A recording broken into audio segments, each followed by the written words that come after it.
You learn something is wrong before anyone tells you. Not from a message, not from a meeting, from the way your partner stops joking. That's the first sign. Silence. In your line of work, silence is never just silence. It usually means someone knows something and hasn't said it yet. You sit across from your partner in a quiet cafe. Same table, same coffee, same routine you've had for months. But today something feels off. He stirs his coffee slowly. Too slowly. You try to lighten the mood. Either that coffee is very interesting or you're trying to hypnotize it. He gives a small smile, but it doesn't reach his eyes. And that's when your instincts wake up. Because here's a real fact about intelligence work. Most of it is not action. It's observation. Tiny details. Body language. Tone. Timing. You notice everything. And right now, everything feels wrong. You go back to headquarters later that day. No dramatic entrance. Just normal. Swipe your badge. Walk past security. Nod at people who pretend not to notice you. Because in places like this, people notice everything, but act like they notice nothing. You're called into a meeting. Small room. No windows. Just a table and 2 chairs. And someone already sitting there. Not your usual supervisor. That's never a good sign. He slides a file toward you. Thin. Too thin. You open it. Inside, your partner's name. Your stomach drops. You don't react. Because reacting is a skill you trained out of yourself a long time ago. But inside, everything shifts. The man across from you speaks calmly. Routine internal review. That's what they call it. Routine. But you know another fact. Internal investigations in intelligence agencies are very serious. They don't open files for no reason. They open them when something doesn't add up. He continues. We have reason to believe your partner may be compromised. That word again. Compromised. It sounds polite, but it carries weight. It means trust is broken, or at least questioned. You sit still. He watches you carefully, because this is also a test, not just of your partner, of you. He leans forward slightly. We need you to observe him. There it is. Not arrest, not accuse. Observe. That's how it starts. Because intelligence work is built on verification. Nothing is assumed. Everything is checked. Even people you trust. Especially people you trust. You nod. Because what else can you do? You leave the room. And now the world feels different. The same building. Same hallways. But now, you're carrying something heavy. A secret about your partner. You return to your desk. Open your computer. Try to focus. But your mind is replaying memories. Missions. Jokes. Late nights. Moments where your partner had your back. And now, you're supposed to watch him. Quietly. Carefully. Like he's a stranger. You tell yourself something simple. Just do the job. That's the rule. In intelligence work, the mission comes first. But no one tells you how hard that is when the mission involves someone you trust. The next day, you meet your partner again. Same routine. Same coffee. This time you watch everything. How he sits. How he talks. How he checks his phone. You feel strange. Because now you're doing something real officers are trained to do. Surveillance. But not from a distance. From across the table. You ask normal questions. How was your night? Busy. What did you do? Nothing much. Simple answers. But now you analyze them. Tone. Timing. Eye contact. You feel like a detective inside your own friendship. And honestly, it feels terrible. Days pass. Nothing unusual. No secret calls. No strange meetings. Everything looks normal. And that's the problem.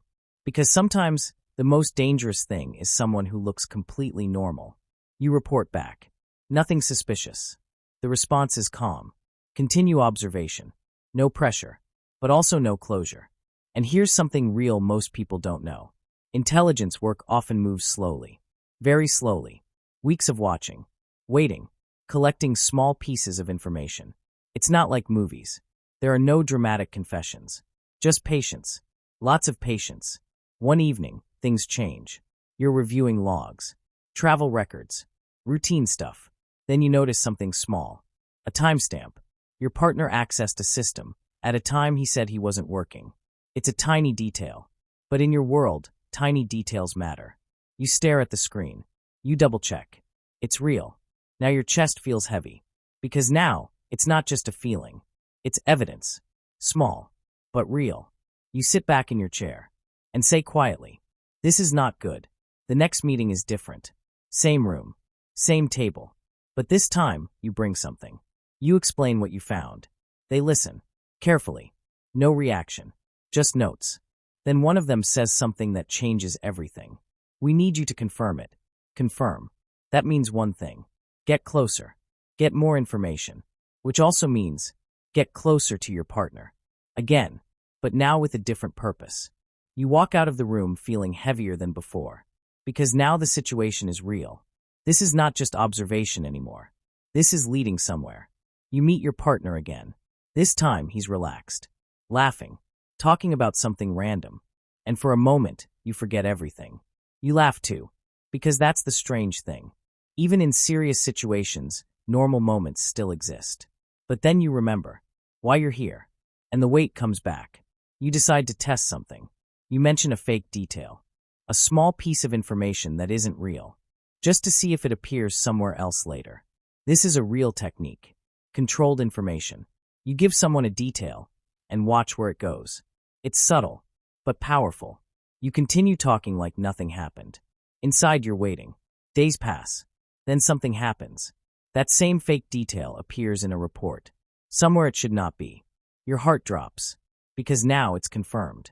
The information came from your partner. There's no more doubt. No more maybe.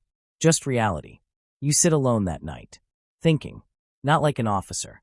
Like a human being. Because this is the moment no one prepares you for. When the job and your emotions collide. You remember something from training. Trust is important. But verification is essential. It sounded simple back then. Now it feels heavy. You go to the final meeting. This time it's clear. You explain everything. The timestamps. The test. The result. Silence fills the room. Then someone nods. Understood. That's it. No drama. Just decisions being made. Because in this world, decisions are often quiet. But powerful. You walk out. And realize something. Your role is done. But the consequences are just beginning. You don't see your partner the next day. Or the day after. No explanation. No goodbye. Just gone. And that's another real thing. In intelligence work, people disappear from your life quietly. No announcements. No closure. Just absence. You sit at your usual table alone. Coffee in front of you. You stare at the empty chair. And say quietly, well, this is awkward. A small joke. Because sometimes humor is the only way to deal with heavy things. You think about everything. The missions. The trust. The small signs you didn't notice earlier. And you realize something important. This job is not about being right all the time. It's about being careful. Very careful. Because mistakes have consequences. You finish your coffee. Stand up. And walk away. Because the job continues. It always does. New assignments. New partners. New missions. But you carry something with you now. Experience. The kind that changes how you see people. How you trust. How you observe. And maybe how you laugh. Because next time someone stirs their coffee a little too slowly, you'll notice. And you'll remember. Not everything is what it looks like. Even when it feels familiar. Even when it feels like friendship. And especially when it feels normal.